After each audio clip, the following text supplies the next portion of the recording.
नहीं अगर प्रैक्टिस करेंगे तो अब भी मैं आपको बता रहा हूँ 95% आप क्वेश्चन अटेम्प्ट कर आएंगे, वो भी सही और कम समय में। ठीक, क्योंकि जो बेसिस क्या होता है प्रीवियस ईयर के पेपर का क्वेश्चन, उस बेसिस पे ही तो क्वेश्चन लगाया जाता है। ठीक, अब हम बात करते हैं आज क्वेश्चन नंबर 1 पे। ठीक है, क्वेश्चन नंबर फर्स्ट क्या है, आपकी स्क्रीन पर है, आप उसे नोट कर लीजिए। कह रहा है कि यदि किसी त्रिभुज की 3 भुजाएं हैं, ठीक है, किसी त्रिभुज है, ये मैंने मान लिया कोई त्रिभुज है, ठीक है, ये ए हो गया, ये बी हो गया, ये सी हो गया, जिसकी भुजाएं 8, 10, 12 है, जिसकी भुजाएं कितना है 8 सेंटीमीटर, 10 सेंटीमीटर और 12 सेंटीमीटर। पूछ रहा है क्वेश्चन में आपसे कि त्रिभुज का क्षेत्रफल क्या होगा। ठीक है, आपसे पूछ रहा है त्रिभुज का क्षेत्रफल क्या होगा। ठीक है, मैं आपको बता देता हूँ, ये जो त्रिभुज है ये हाइपोटेनस को फॉलो नहीं करता है, मतलब ये राइट एंगल ट्राइंगल नहीं बन रहा है, ये समकोण त्रिभुज नहीं बन रहा है। जो समकोण त्रिभुज नहीं बनता है उसका क्षेत्रफल निकालने का फार्मूला होता है ब्रैकेट में S minus A S minus B और यहाँ पे होता है एस माइनस सी। ठीक है, ये होता है निकालने का सबसे आसान तरीका। ये एस क्या है, एस जो होता है ये परिमाप है। ठीक है, ये क्या है, परिमाप है, इन तीनों का परिमाप। तो ये कैसे निकलता है, ये निकलता है A plus B plus C by के 2। इन तीनों साइडों को आप ऐड कर दीजिए, इन तीनों साइडों का कर दीजिए, जोड़ दीजिए, 10, 8, 18, 12, 30। ठीक है, 10, 18 प्लस 12 बाई के 2, ये आएगा 30/2। ठीक है, ये हो जाएगा आपका 15, ये हो जाएगा आपका 15 सेंटीमीटर। क्या आ रहा है 15 सेंटीमीटर एस। अब यहीं पर रख दीजिए आप इसी को, एस क्या है 15 है, एस माइनस ए 15, 15 में से 8 गया कितना 7 बचेगा, ए और बी कितना है 10, 15 में से 10 गया 5 और यहाँ पर है क्या सी 12, 15 में से 12 गया 3। ठीक, अब ये क्या हो जाएगा आपका रूट में 15, ये 15 और गुणित 7। ठीक है, अब यहाँ से क्या करेंगे, एक 15 बाहर आ जाएगा क्योंकि रूट में है, तो ये क्या होगा, एक 15 बाहर आ जाएगा, 15 और रूट 7। ठीक है, ये रहा आपका आंसर, ये आएगा पहले क्वेश्चन का आपका आंसर। ये आप याद कर लीजिए और इस जो फार्मूला है ये फार्मूला आप याद कर लीजिए, लिख लीजिए इसको। इस टाइप के क्वेश्चन आपको देखने के लिए मिलेंगे हर एग्जाम में। आपका जो रेलवे ग्रुप डी का है उसमें भी मिलेगा, एनटीपीसी के एग्जाम में मिलेगा, और जो मैं करा रहा हूँ उत्तर प्रदेश पुलिस कांस्टेबल के लिए उसमें भी मिलेगा, और आगामी एग्जाम जो लेखपाल का है उसमें भी मिलेगा। ठीक, आप इसे नोट कर लीजिए। अब हम बात करते हैं अगले क्वेश्चन पे।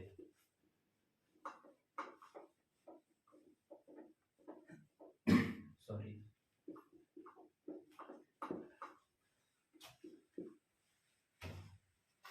अब आप नोट कीजिए, आपके स्क्रीन पर है क्वेश्चन नंबर 2।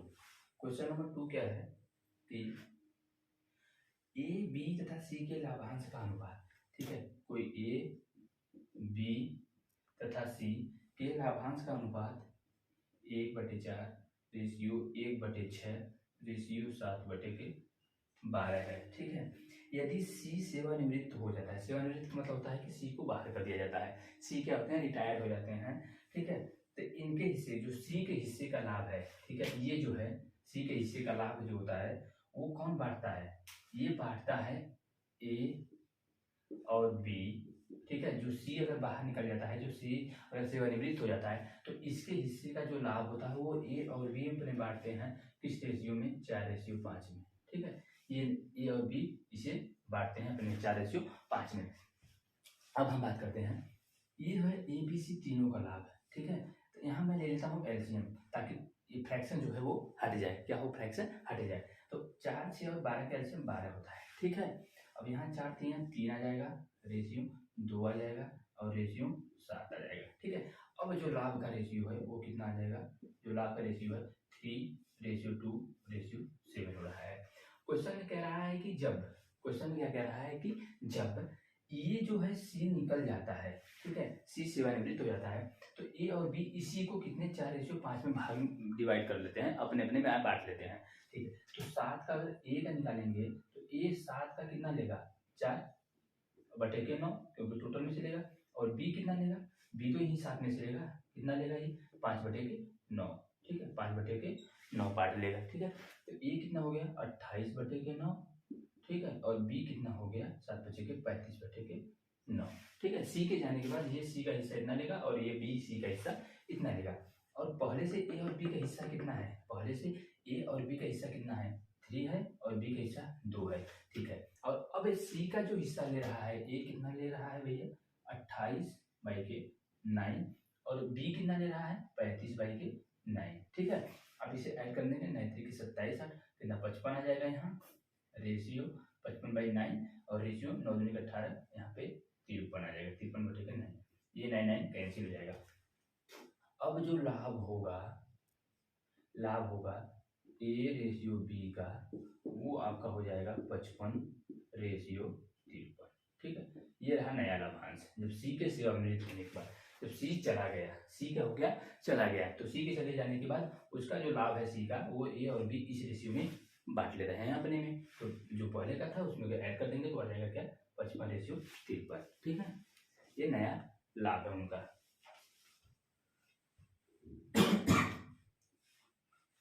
नोट कर लीजिए। अब हम बात करते हैं अगले क्वेश्चन, क्वेश्चन नंबर 3।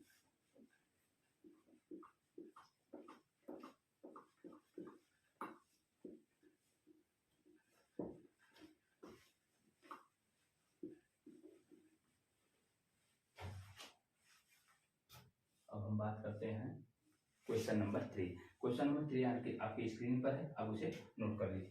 क्वेश्चन कह रहा है कि 16% की छूट के बाद एक टेबल का विक्रय मूल्य इतना होता है। ठीक है, छूट कितना दे रहा है, 16%।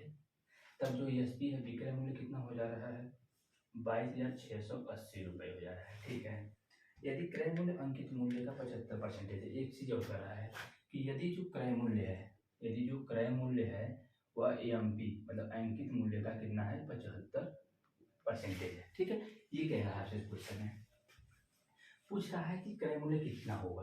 ठीक है, क्या पूछ रहा है आपसे, क्रय मूल्य मतलब सीपी पूछ रहा है, सीपी क्या होगा। ठीक है, अब देखिए ये छूट है, आप छूट को फ्रैक्शन में बदलेंगे तो 16/100 लिख देंगे इसे। ठीक है, ये आएगा 4/25, मतलब 25 का सामान कितने में बेच रहा है, 21 में बेच रहा है। ये हो गया एमपी और ये हो गया एसपी। ठीक है, अब से सुनिए क्या बात है, एसपी अब हमारा जो विक्रय मूल्य आ रहा है वो 21 आ रहा है। कितना आ रहा है, 21 आ रहा है। तो हमारे 21 तो है नहीं, ये हमारा क्वेश्चन में कितना दिया है, 22,680। तो ये कितना हो जाएगा, 22,680 हो जाएगा। तो ये अब ये कैसे आएगा, जब इसमें आप गुणा करेंगे 22 से कम 22,08, जब इतने का मल्टीप्लाई करेंगे तब जाकर आपका आएगा इतना। ठीक है, अब हम क्या कर रहे हैं, यहाँ से मल्टीप्लाई कर दे रहे हैं 1080 का, यहाँ से हमारा मार्क्स प्राइस मतलब अंकित मूल्य पता होगा, हो जाएगा। तो जब आप इतने में मल्टीप्लाई करेंगे 1080 में 25 का मल्टीप्लाई करेंगे तो ये आ जाएगा आपका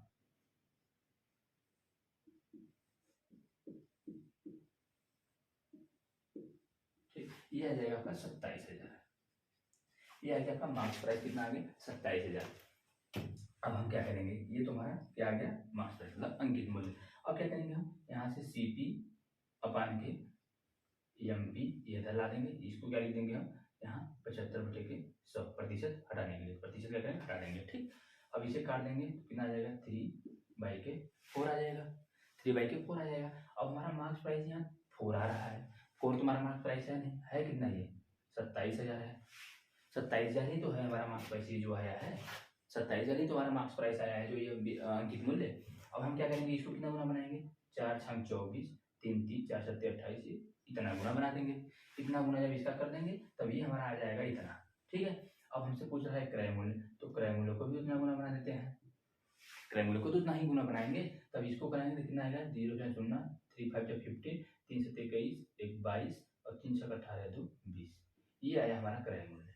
ठीक है, यही हमसे क्या कर रहा था, पूछ रहा था। तो हमारा आंसर कितना आएगा इसका क्रय मूल्य, 20,250 रुपया। ठीक है, यही आपसे पूछ रहा था। ये सबसे आसान तरीका है। ये सब तरीका जो है आपको बहुत कम देखने को मिलेगा, मतलब जो चीज़ें अच्छी से होती हैं ना, इसी तरीके इसी बेसिस पे होती हैं, जो एग्जाम में करने वाली चीज़ें होती हैं, आपका टाइम इसी बेसिस करने से बचता है, जो आपके अगले क्वेश्चन में काम आता है। जो आपका टाइम रिमेनिंग होता है, वो लास्ट में क्वेश्चन जो आपको फंसाता है ना, उस क्वेश्चन को टाइम देने में मजा आता है, जब टाइम यहाँ से बचा रहता है हमारा। तो ठीक है, इसे आप नोट कर लीजिए। अब हम बात करते हैं अगले क्वेश्चन की, क्वेश्चन नंबर 4।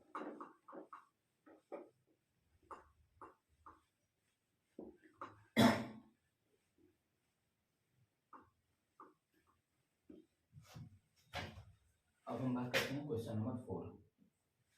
ठीक, क्वेश्चन नंबर 4 क्या है, आपकी स्क्रीन पर क्वेश्चन नंबर 4 आप नोट कर लीजिए। कह रहा है कि 250 मीटर लंबी एक ट्रेन है, ठीक है। कितनी, ट्रेन की लंबाई कितनी है, 250 मीटर है। कह रहा है कि 10 किलोमीटर प्रति घंटा से उसी दिशा में चलते हुए एक व्यक्ति को 20 सेकंड में पार करती है, ठीक है। ये ट्रेन है मान लेता हूँ मैं, ठीक है, ट्रेन है, ये इस डायरेक्शन में जा रही है और इसी डायरेक्शन में एक मैन भी जा रहा है, एक व्यक्ति भी जा रहा है, ठीक है। व्यक्ति की स्पीड 10 किलोमीटर प्रति घंटा है, ठीक है, 10 किलोमीटर पर आवर है। इसकी मैं मान लेता हूँ ये से, हमें नहीं पता है क्या है, ठीक है। अब यहाँ से हम क्या निकालेंगे, यहाँ से हम निकालेंगे और पूछ रहा है कि ट्रेन की स्पीड क्या होगी, ट्रेन की स्पीड क्या होगी, हमसे यही क्वेश्चन पूछ रहा है।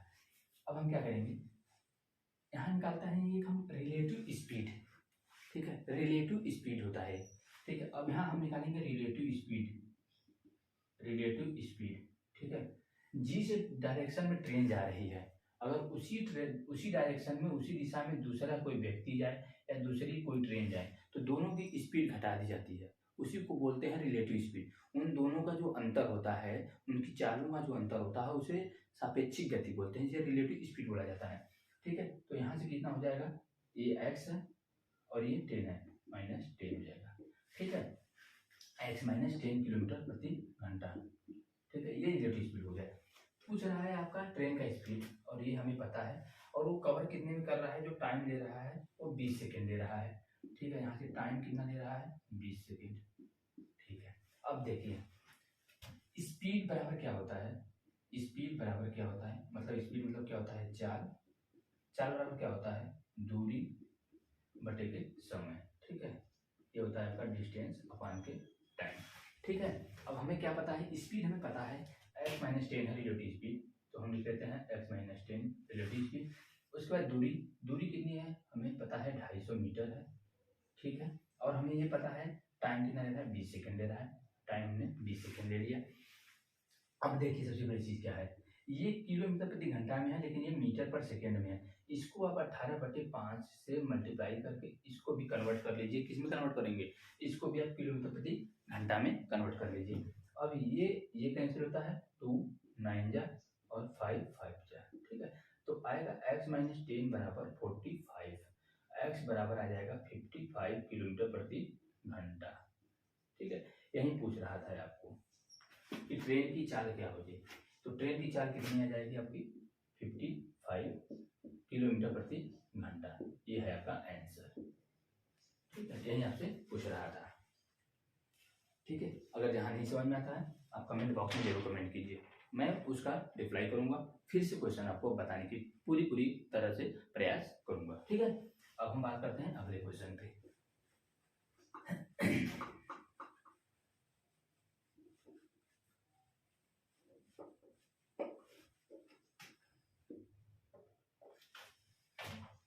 अब हम बात करते हैं क्वेश्चन नंबर 5। क्वेश्चन नंबर 5 क्या है, क्वेश्चन नंबर 5 क्या है, अब उसे भी नोट कर लीजिए, आपकी स्क्रीन पर है क्वेश्चन नंबर 5। क्वेश्चन नंबर 5 कह रहा है कि एक धनराशि पर साधारण ब्याज उसी राशि को 1/16 है, ठीक है। कोई भी कह रहा है कि जो साधारण ब्याज है, साधारण ब्याज जिसे हम कहते हैं SI सिंपल इंटरेस्ट, ये जो है 1/16 है उसी धनराशि मतलब P का, मूलधन का, P को क्या कहते हैं हम, मूलधन बोलते हैं, ठीक है, मूलधन बोलते हैं, ठीक है। उसमें यदि वर्षों की संख्या वार्षिक दर की संख्या के बराबर हो तो, ठीक है, उसमें आप क्या कह रहा है, जो दर है वो बराबर है इसके समय से, ठीक है, मतलब जो R बराबर T है या N इसे लिखते हैं, ठीक है। क्वेश्चन कह रहा है कि जो दर है वो समय के बराबर है। अब पूछ रहा है आपसे कि रेट क्या होगा, पूछ रहा है दर क्या होगा, तो मैं आपको पता होना चाहिए कि जो साधारण ब्याज का फार्मूला होता है, सिंपल इंटरेस्ट का साधारण ब्याज का फार्मूला होता है P into R into N by के 100, ये फार्मूला होता है। अब देखिए SI बराबर आप क्या लिख सकते हैं, 1/16 इंटू P, 1/16 इंटू मूलधन P है बराबर P गुणते R बराबर N है, तो N को, N की जगह हम क्या रखेंगे, R रख देंगे, ठीक है, R गुणे R हो जाएगा बटे के 100 हो जाएगा, ठीक है। P कैंसिल हो गया, मतलब मूलधन से मूलधन कैंसिल हो गया, R स्क्वायर के बराबर क्या बचेगा यहाँ, अब यहाँ देखिए R स्क्वायर बराबर क्या बचेगा, ये 100 इधर आ जाएगा, ठीक है, तो 100 बटे के 16 हो जाएगा। अब ये R स्क्वायर में है, यहाँ स्क्वायर में, तो स्क्वायर में कर लीजिए इसको, तो R बराबर कितना आ जाएगा 10 बटे के 4, इसे काट देंगे तो 5 बटे के 2, मतलब जो दर है वो आपका आएगा 5/2 मतलब प्रतिशत। ठीक है, मतलब 2 सही 1/2%, ये आएगा आपका दर। ठीक है, ये रहा आंसर। यही पूछ रहा था आपसे कि दर क्या होता है। ठीक है, एक तरीका इसका और सिंपल तरीका क्या है कि जो यहाँ दिया था ना, ये मैं सेकेंड मेथड आपको बता देता हूँ। ठीक है, मेथड सेकेंड। ठीक है, यहाँ जो क्वेश्चन दिया था ना, SI बराबर 1/16 P, इसे आप डायरेक्ट यहाँ लिख सकते थे SI अपान के P इक्वल टू 1/16, मतलब एक साधारण ब्याज है, ये कितने में मिल रहा है, 16 मिल रहा है, इंटू 100 कर दीजिए। ठीक है, इंटू 100 कर दीजिए, और ये जो इक्वल होगा ये R² के इक्वल होगा 100/60, और यहाँ से R आपका आ जाएगा 10/4, काटेंगे तो ये 5/2 या 2 सही 1/2% है। ठीक है, ये आएगा आपका, यहाँ से भी आ सकता है। ठीक है, ये दोनों चीज़ें आप जानते रहिए, क्योंकि यहाँ पे अगर R दोनों बराबर दिया है तो R² हो जाएगा, अगर n पूछता आपसे तो n² कर देते, क्योंकि दोनों क्वेश्चन में बोला है कि दोनों बराबर हैं। ठीक है, और आप उम्मीद तो आपसे यही रहेगी कि आप प्रैक्टिस बेहतरीन करिए। जितने क्वेश्चन कराता हूँ बस आप इतने क्वेश्चन का प्रैक्टिस कर लीजिए, इसी बेसिस पे जितने भी क्वेश्चन आएंगे आप एक भी क्वेश्चन नहीं छोड़ेंगे, ये मेरा दावा है आपसे, क्योंकि मैं जितना भी क्वेश्चन करा रहा हूँ ये सारे के सारे क्वेश्चन प्रीवियस ईयर के हैं, और कहीं ना कहीं हर एक कहीं ना कहीं एग्जाम में पूछे हुए हैं अच्छे से, SSC के एग्जामों में, रेलवे के एग्जामों में, और भी आपके जो स्टेट लेवल के एग्जाम है उसमें पूछे हुए क्वेश्चन है। ठीक है, अब हम बात करते हैं अगले क्वेश्चन नंबर 6 पे। अगले क्वेश्चन नंबर 6 पे बात करते हैं। निम्न में से पूछ रहा है कि निम्न में से कौन सी संख्या जो दिया है, संख्या 29 की पावर 37 प्लस 17 की पावर 37। ठीक है, क्वेश्चन आपके स्क्रीन पर है, आप देख लीजिए। ठीक है, को पूर्णतः विभाजित नहीं करेगी। ठीक है, ऑप्शन जो आपका दिया है, मैं ऑप्शन लिख रहा हूँ क्योंकि ऑप्शन से नहीं क्लियर हो पाएगा। ठीक है, 46, 23, 11। ठीक है, ये B, ये C और ये D। ठीक है, ये चीजें होती है ना, ये चीजें। मैं एक चीज यहाँ पे आपको बता देता हूँ कि कहीं भी अगर a की पावर n प्लस b की पावर n हो, ठीक है, और m बराबर जो चीजें होती है ना, ये वाला अगर होते हैं, अगर वो सेम हो, ये क्या हो, पावर अगर m बराबर n हो अगर, तो आप इसे लिख सकते हैं a प्लस b की पावर n r n। ठीक है, ये चीजें होती हैं, अगर ऐसा कंडीशन बनता है तो आप, ये होता है उसका लगाने का तरीका। ठीक, तो यहाँ क्या लिख सकते हैं, अब ये पूछ रहा है कि ये किससे विभाजित नहीं होगा, ये जो है इसमें से किसी से विभाजित नहीं होगा, तो आप इसको जोड़ सकते हैं, क्योंकि ये मान लीजिए a है, ये मान लीजिए b है। ठीक है, और ये जो है आपका, ये क्या है आपका m है, ये है आपका n, तो आप इसे क्या लिख सकते हैं, 29 प्लस 17 की पावर n या n। ठीक है, Rn। ठीक है, तो ये 29 17 जोड़ेंगे तो कितना आएगा, 46 आएगा।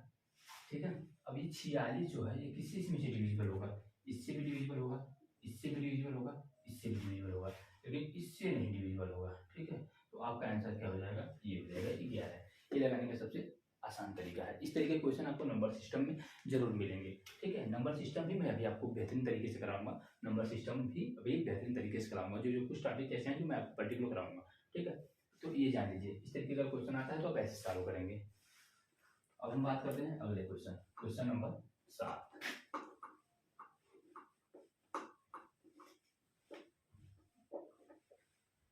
अब हम बात करते हैं क्वेश्चन नंबर 7 पे। क्वेश्चन नंबर 7 आपके स्क्रीन पर है, आप उसे देख लीजिए। एक अगला क्वेश्चन कह रहा है कि किसी व्यक्ति को 160 किलोमीटर की दूरी 15 घंटे में तय करनी है।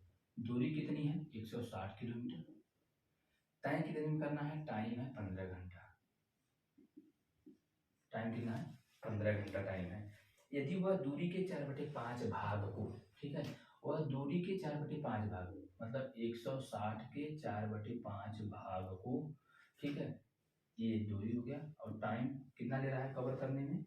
ठीक है, समय के 2/3 भाग, समय यहाँ समय के 2/3 भाग, मतलब 15 के 2/3 भाग में कवर करता है।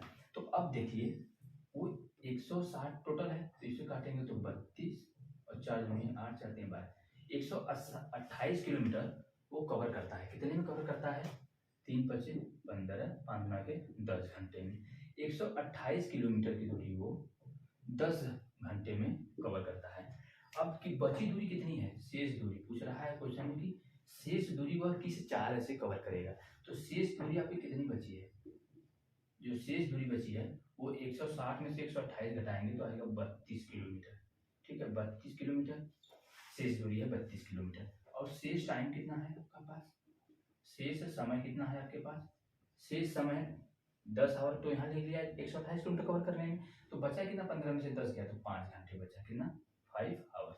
अब यही पूछ रहा है कि शेष दूरी को शेष समय में कवर करने के लिए वो कितने किस स्पीड से जाएगा। तो उसकी चाल जो अब होगी वो कितनी हो जाएगी, 32/5, यही तो इसकी चाल हो जाएगी। तो इसका चाल कितना हो जाएगा, इतना स्पीड लिखते हैं 6.4 किलोमीटर पर आवर। ठीक है, यही आपसे पूछ रहा था। ठीक है, ये रहा आपका अगला 7वां क्वेश्चन का आंसर। ठीक है, आप नोट कर लीजिए, इसे आप नोट कर लीजिए, यह है क्वेश्चन नंबर 7वां।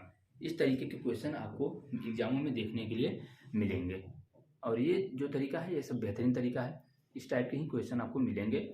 और आप जो क्वेश्चन है इसको आप नोट्स बनाइए एक, ताकि नोट्स बनाने से फ़ायदा क्या होता है, जब आपका एग्जाम आता है तो उस टाइम आप एक सरसरी नज़र में भी देखते हैं तो आपके माइंड में हमेशा रिमाइंड रहता है जो चीज़ मैं पढ़ाया हूँ। सॉरी। अब हम बात करते हैं क्वेश्चन नंबर 8 पे। क्वेश्चन नंबर 8 क्या है, अब हम बात करते हैं क्वेश्चन नंबर 8 पे। क्वेश्चन नंबर 8 आपकी स्क्रीन पर है, आप उसे देख लीजिए।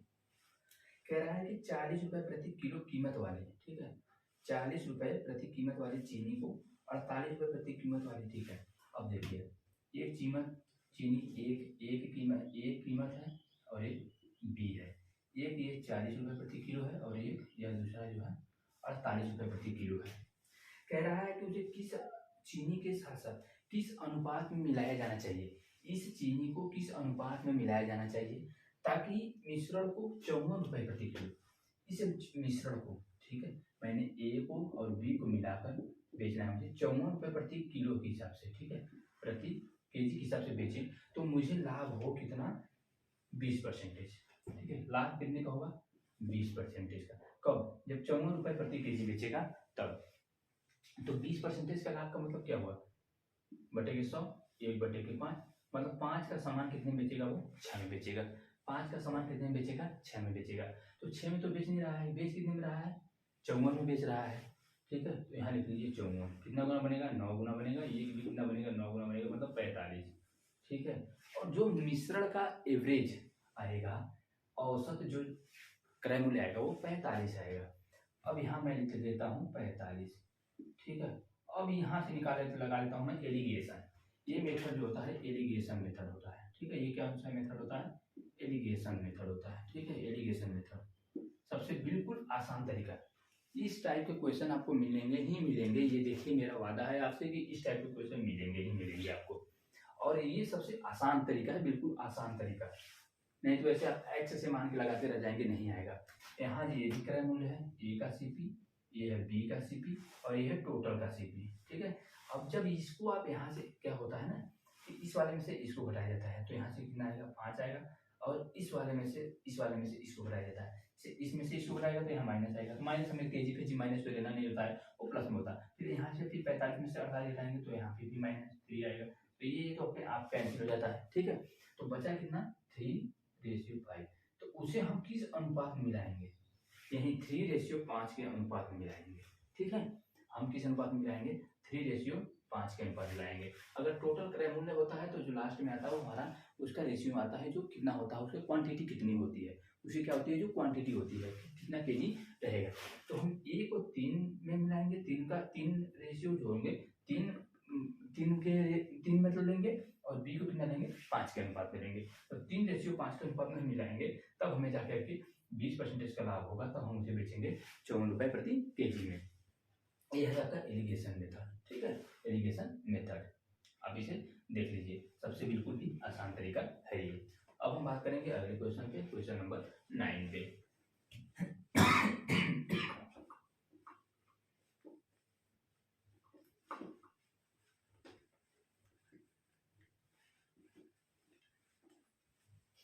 ठीक ठीक है, अगला क्वेश्चन आपकी स्क्रीन पर है, आप उसे नोट कर लीजिए। Question number 9। Question number 9। Question number 9 क्या कह रहा है कि 500 प्रश्न होती है। ठीक है, 500 प्रश्नों की एक परीक्षा में दिव्या ने पहले 250 प्रश्नों में से 80% सही उत्तर दिए हैं। ठीक है, 500 प्रश्नों का पेपर है, उसने 250 प्रश्नों के सही उत्तर दिए हैं। उसमें से 250 प्रश्नों के उत्तर दिए, उसमें से उसने 80% सही किए हैं। ठीक है, मैंने मान लिया कि टोटल जो प्रश्न है, ठीक है, टोटल जो प्रश्न है वो 500 के हैं। ठीक है, उसने 250 के उत्तर दिए। ठीक है, 250 के उत्तर दिए जिसमें से 80% सही है उसके। ठीक है, तो 250 का 80% निकालेंगे, 25 बटा 200 सही जवाब है उसके। ठीक है, 500 में से पहले 250 का जवाब दिया तो उसमें से 80% उसके सही थे, मतलब 250 जवाब सही थे। फिर अगला 250 बचा है, ये हमें नहीं पता है। लेकिन क्वेश्चन में क्या कह रहा है कि ओवरऑल वो 250 में से कितने क्वेश्चन को सही, कितने परसेंटेज क्वेश्चन को सही करेगा। ठीक है, पहले तो 250 का जवाब दे दिया, अब अगला 250 जो बचा है उसमें से बता रहा है कितने प्रतिशत का वो सही उत्तर या सही जवाब देगा, ताकि उसे ओवरऑल 500 में से 60% उसकी एक्यूरेसी रहे, मतलब 60% उसका सही हो। तो 500 का अगर 60% आप निकालेंगे तो कितना निकल जाएगा, ये 6×300। ठीक है, मतलब कहने का ये मतलब है कि ओवरऑल जो उसे 500 में से कितना सही करना है, 300 सही करना है। 500 में से कितना सही करना है, 300 सही करना है। अब देखिए 250 में से यहाँ 200 सही कर दिया, अब 250 में से यहाँ कितना सही करेगा, 200 तो पहले कर दिया, और ओवरऑल टोटल कितना कर रहा है, 300 कर रहा है। तो बचा कितना आपका, 300 में से 200 कितना बचा, 100 ही तो बच रहा है। और ये 100 कर कितने पे रहा है, इतने पे ही तो कर रहा है। तो 100/250 इंटू 100। ठीक है, ये कैंसिल, 25 चौका 10 चौका 40, ये रहेगा आपका 40%।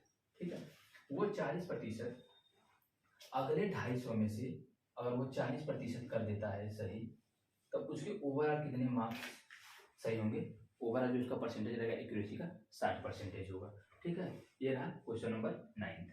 अब हम बात करते हैं अगला क्वेश्चन नंबर 10 क्या है। ठीक है, अगला हम बात करते हैं क्वेश्चन नंबर 10 क्या था।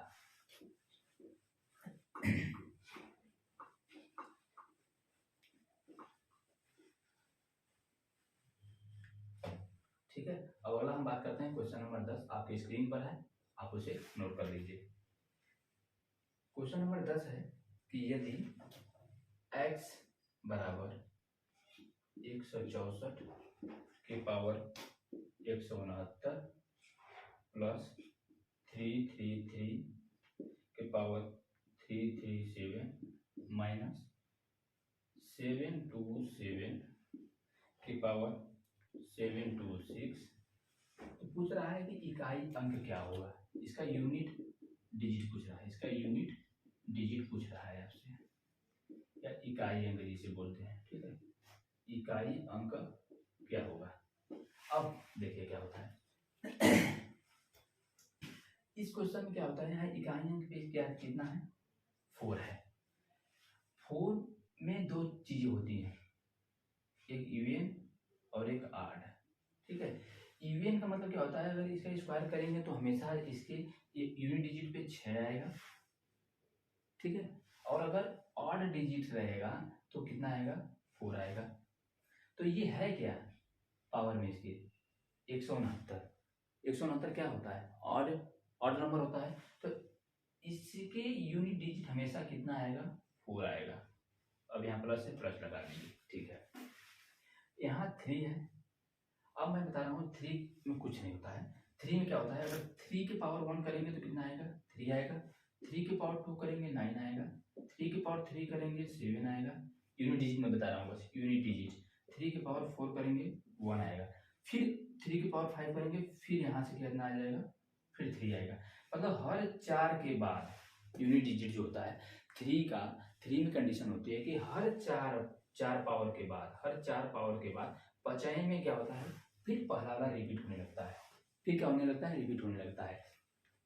तो जो इसका ये लास्ट के पावर होते हैं उसे 4 से डिवाइड कर दीजिए आप। जितना भी रिमाइंडर बचता है, मतलब जितना शेष बचता है उतने इसके 3 के पावर कर दीजिए। मतलब 4 9 जा 37, 4 9 जा 36 होता है, तो बचेगा कितना, 1 बचेगा, तो 333 की पावर 1, तो मतलब लास्ट में उसके यूनिट डिजिट कितना आएगा, इकाई अंक कितना आएगा, 1 आएगा, इकाई अंक 1 लिख लीजिए, ठीक है, माइनस। वही कंडीशन 7 में भी बनता है, ये भी 4 के बाद 50 में क्या होता है, रिपीट होने लगता है, तो आप इसे भी 4 से डिवाइड कर लीजिए, तो 2 आएगा यहाँ से रिमाइंडर, 4 छंग 24 और 26 है, तो शेष कितना आएगा, 2 आएगा। तो यहाँ पे यूनिट डिजिट 7 है, तो 7 का स्क्वायर करेंगे तो कितना आएगा, 49, मतलब फिर यूनिट डिजिट कितना आएगा, 9 आएगा, तो यहाँ कितना लिख लीजिए, 9 लिख लीजिए, ठीक है, यह है तरीका। अब कितना हो जाएगा, ये 4 1 5, ठीक है। सही है सब कुछ, 7 7 49 यहाँ हो गया, और यहाँ पे आपका 4 9 36, यहाँ 3 हो गया, यहाँ 3 होगा, सॉरी यहाँ 3 होगा ना, 4 9 जा 36, तो 1 बचा, तो ये 3 का 3 हो जाए ना, 3 की पावर 1 लिखेंगे तो कितना आएगा, यहाँ पर 3 आएगा, ठीक है। 4 3 कितना हो गया, 7 हो गया, माइनस 9 हो गया। अब ये बताइए, ये तो मैंने यूनिट डिजिट लिखा है दोनों का, इसके आगे तो कुछ संख्याएं होंगी, इसके भी आगे कुछ संख्याएं होंगी, तो अगर इसको आप जोड़ रहे हैं यूनिट डिजिट को, तो 7 आ रहा है, तो इसके आगे तो कुछ संख्याएं होंगी, इसके आगे तो कुछ संख्याएं होंगी, ऐसा तो है नहीं कि उसके आगे संख्या नहीं होगी, कुछ भी तो होगा। तो हम यहाँ से क्या करते हैं, इसको घटा देते हैं, तो यहाँ से मैं एक इसको उधार दूंगा, एक इससे अगर ये लेता है तो कितना आएगा, इसके बाद 17 हो जाएगा, तो 17 में से 9 जाएगा तो कितना आएगा, 8 आएगा कि नहीं आएगा, 8 आएगा ना, यही तो इसका आंसर है, यही होता है यूनिट डिजिट। ये कितना आएगा आपका, इकाई अंक 8 आएगा इसका, ठीक है, इकाई अंक 8 आएगा, कितना आएगा, इकाई अंक 8 आएगा, ठीक है। ये है क्वेश्चन का सॉल्व करने का तरीका, ठीक। जहाँ नहीं समझ में आता है आप कमेंट कर दीजिए, एक बार रिप्लाई मैं दूंगा, कहाँ नहीं समझ में आता है मैं उसको दोबारा बताऊंगा आपको, ठीक है। लेकिन ये सबसे आसान तरीका है और गलती नहीं कर पाएंगे आप। अब मैं एक क्वेश्चन बता रहा हूँ, आप इसी एक क्वेश्चन पे जितने भी क्वेश्चन आएंगे आप सारे सारे क्वेश्चन सही करेंगे, ठीक है। अब बात करते हैं अगले क्वेश्चन, क्वेश्चन नंबर 11 की।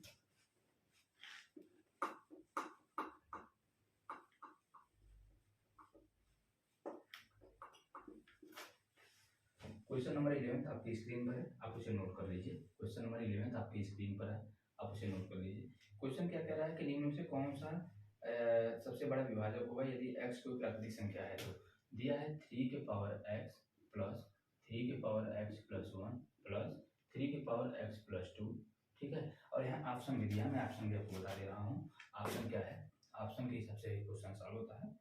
117, बी दिया है आपका 13, सी दिया है 39 और डी दिया है आपका 3। कह रहा है कि ऐसी कौन सी सबसे बड़ी से बड़ी प्राकृतिक संख्या होगी जो इसे डिवाइड करेगी, ठीक है, इसे डिवाइड करेगी, और ये ऑप्शन दिया है, ठीक है। अब पहले मैं बता देता हूँ आपको ये क्या होती है, ठीक है। प्राकृतिक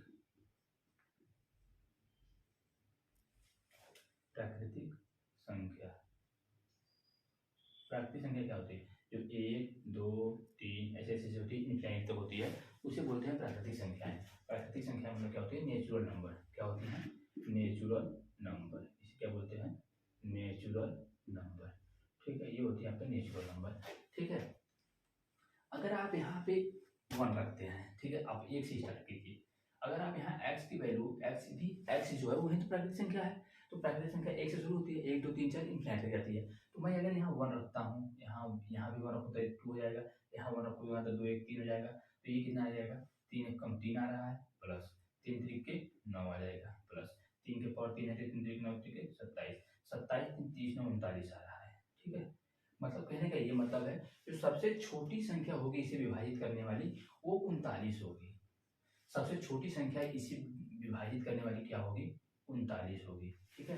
लेकिन पूछा है कि सबसे बड़ी संख्या इस ऑप्शन के हिसाब से, तो इस ऑप्शन के हिसाब से सबसे बड़ी संख्या क्या हो जाएगी, 39 से बड़ी होगी, क्योंकि 39 तो है नहीं, ये तो सबसे छोटी संख्या है। वो ऑप्शन में ऑप्शन दे दिया है, 117 भी दिया है, तो सबसे बड़ी संख्या पूछ रहा है, तो 39 गुना फिर कितना चाहिए, फिर 39 कितना चाहिए, तो 39 से बढ़िएगा।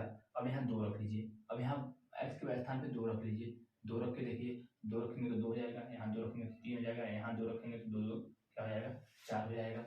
अब आप यहाँ पे सॉल्व करेंगे तो 3 3 के 9 आएगा, 3 3 के 9 3 के 27 आएगा, और यहाँ 81 आएगा, इसे जोड़ेंगे तो 117 आएगा, ठीक है, 117 आएगा।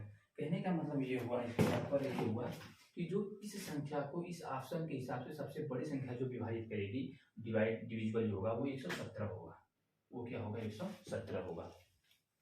117 ऐसी संख्या होगी जो सबसे बड़ी संख्या है जो इसे विभाजित करेगी, ठीक है। अब हम आते हैं अगले क्वेश्चन पे। क्वेश्चन नंबर 12 क्या है? ठीक है, अब हम आते हैं अगला क्वेश्चन। क्वेश्चन नंबर 12 क्या है?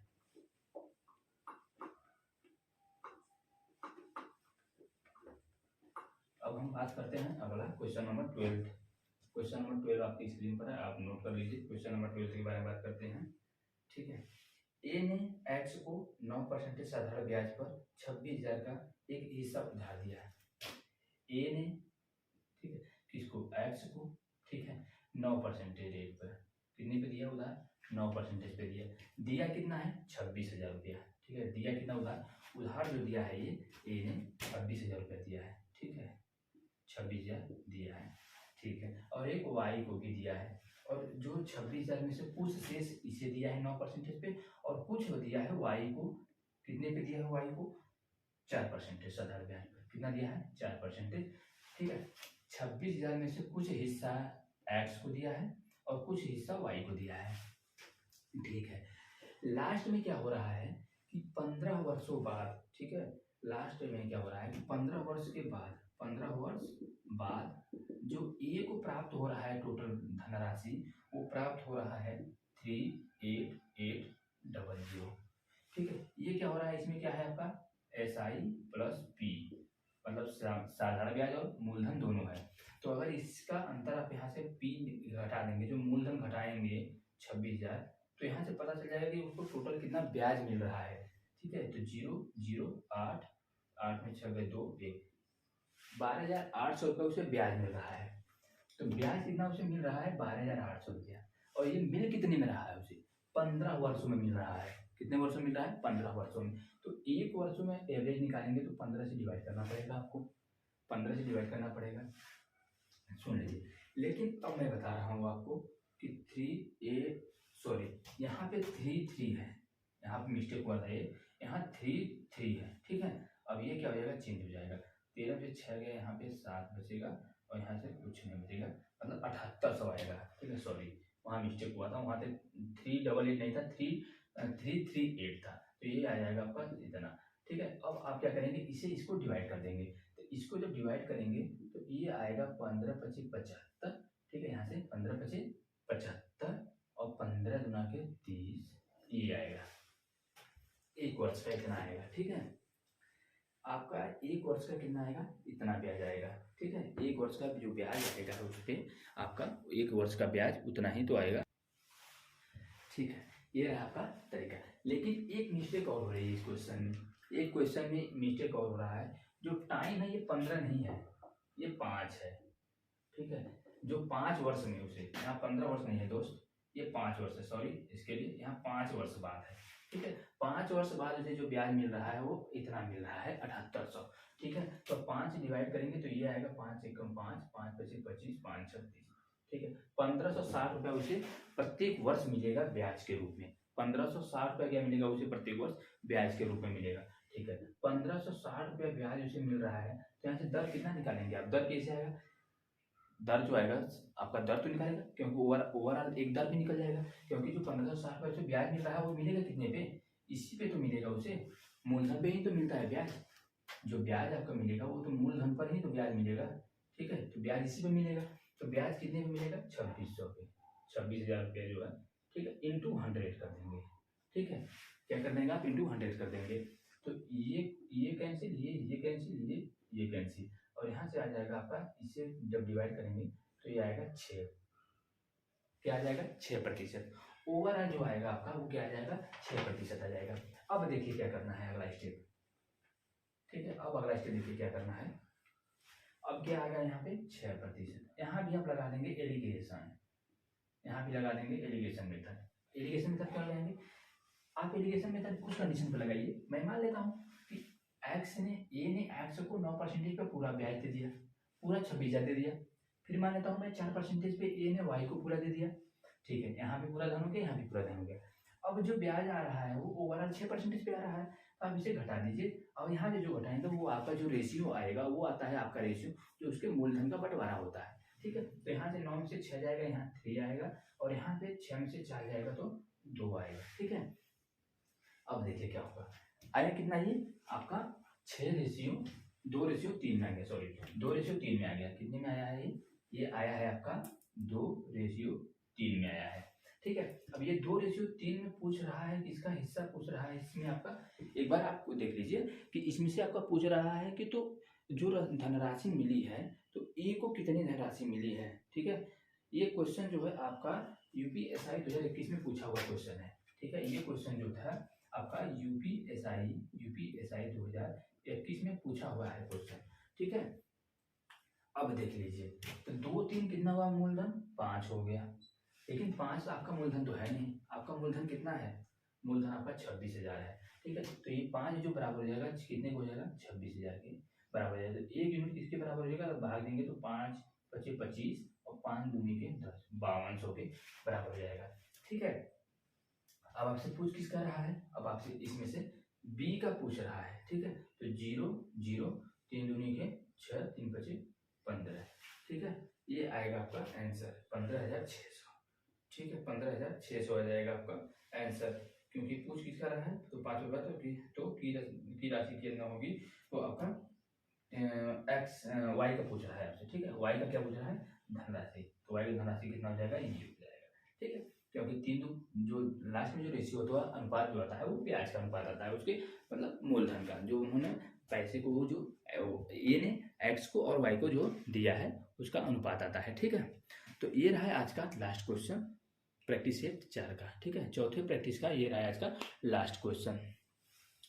ठीक, आप पूरा क्वेश्चन भी कर लिए होंगे, नोट भी कर लिए होंगे। ये जो एलिगेशन मेथड है, एक चीज जान लीजिए, ये जो एलिगेशन मेथड है ये बहुत ही बेहतरीन मेथड होता है। एलिगेशन मेथड में क्या होता है कि आपका क्वेश्चन जो होता है वो तुरंत सॉल्व हो जाता है अगर आप, और ये एलिगेशन मेथड आप उसी कंडीशन पे लगा पाएंगे जब आप प्रैक्टिस किए हुए रहते हैं।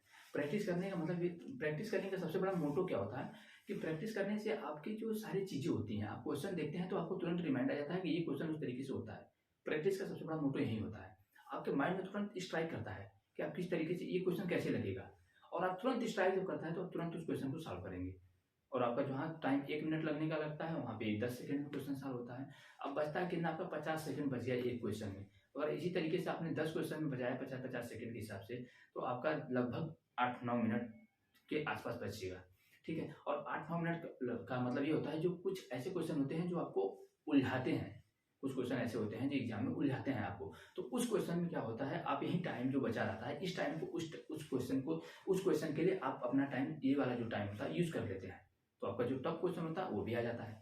ये होता है मोटो प्रैक्टिस का। इसलिए प्रैक्टिस जितना बेहतरीन करेंगे आप पेपर भी उतना ही बेहतरीन कर आएंगे, क्योंकि अगर प्रैक्टिस नहीं करेंगे तो आप पेपर बेहतरीन नहीं कर पाएंगे। ठीक, तो आज तक के लिए इतना ही, अब फिर कल मिलते हैं एक नए वीडियो के साथ, तब तक के लिए जय हिंद साथियों।